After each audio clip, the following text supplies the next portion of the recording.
Assalamu alaikum dear students. Today we are going to discuss history of class 8th and our topic is ruling the countryside. Dear students, कल हमने पढ़ा था कि कैसे east India company दीवान बन गई थी बंगाल की, यानी कैसे उनको दीवानगी मिल गई बंगाल से। तो वो हमने कल पढ़ा था 1765 में ईस्ट इंडिया कंपनी दीवान बन गई थी बंगाल की। तो अब हम आज जो पढ़ने जा रहे हैं, जैसे कि आप जानते हैं कि जब किसी जगह के राइट्स किसी जगह के राइट्स मिलते हैं तो उसके ऊपर जो रेस्पॉन्सिबिलिटी है वो भी बढ़ जाती है। Same was the case of east India company कि जब उनको ये राइट्स मिले, बंगाल के दीवानी के राइट्स मिले, तो उनके ऊपर भी कुछ रेस्पॉन्सिबिलिटियां आई कि अब उनको एडमिनिस्टर करना था लैंड कौन सा, या लैंड यहाँ पर हम बात कर रहे थे यानी अबाउट बंगाल की जो लैंड थी, अब उनके ऊपर वो रेस्पॉन्सिबिलिटीज आएगी कैसे हम इस लैंड को ये यूज करेंगे, किस तरह हम रेवेन्यू कलेक्ट करेंगे। यही हम आज पढ़ने जा रहे हैं, क्योंकि उनको जो दीवानी राइट्स मिले थे, किनको, बंगाल ईस्ट इंडिया कंपनी को, कहाँ से मिले उनको, वो बंगाल से मिले हैं। कब? 1765 में। तो बंगाल को एडमिनिस्टर करना और वहां पे एक नया यानी कलेक्शन, जो रेवेन्यू का कलेक्शन, उसके लिए सिस्टम डेवलप करना था। एक सिस्टम उनको डेवलप करना था, रेवेन्यू कलेक्ट करने के लिए सिस्टम डेवलप करना था।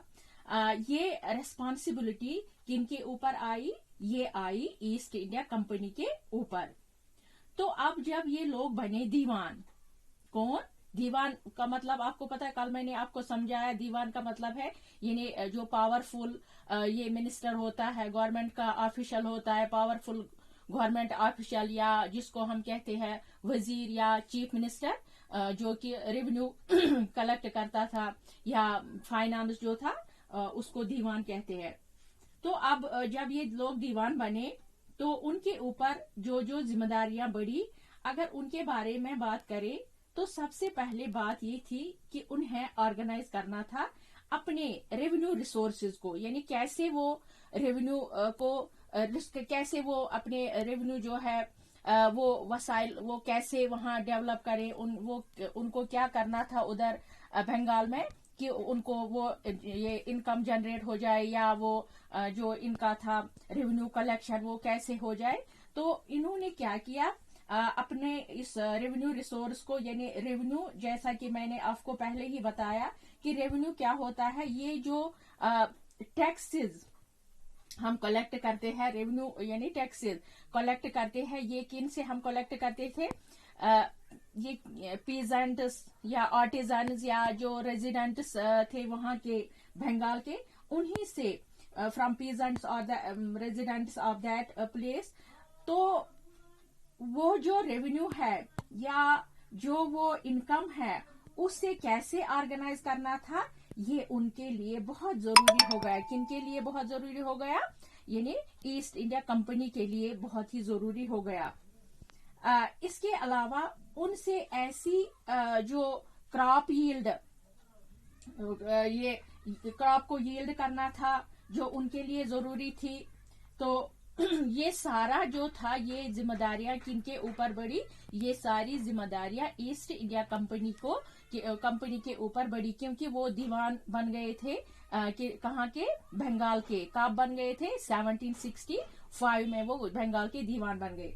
अब जब ये दीवान बने तो and third was colonising the country side, यानी कॉलोनाइज द कंट्री साइड। अब ईस्ट इंडिया कंपनी वाले कंट्री साइड को कॉलोनाइज करना चाहते थे, ताकि वो उनके लिए एक सोर्स बन जाए, जो कि एक इनकम बन जाए, जो उनको फ्यूचर में ट्रेडिंग पर्पज या जो भी एडमिनिस्टर वगैरह था उनमें काम आए। यानी उनको अब ये करना था उधर बंगाल में।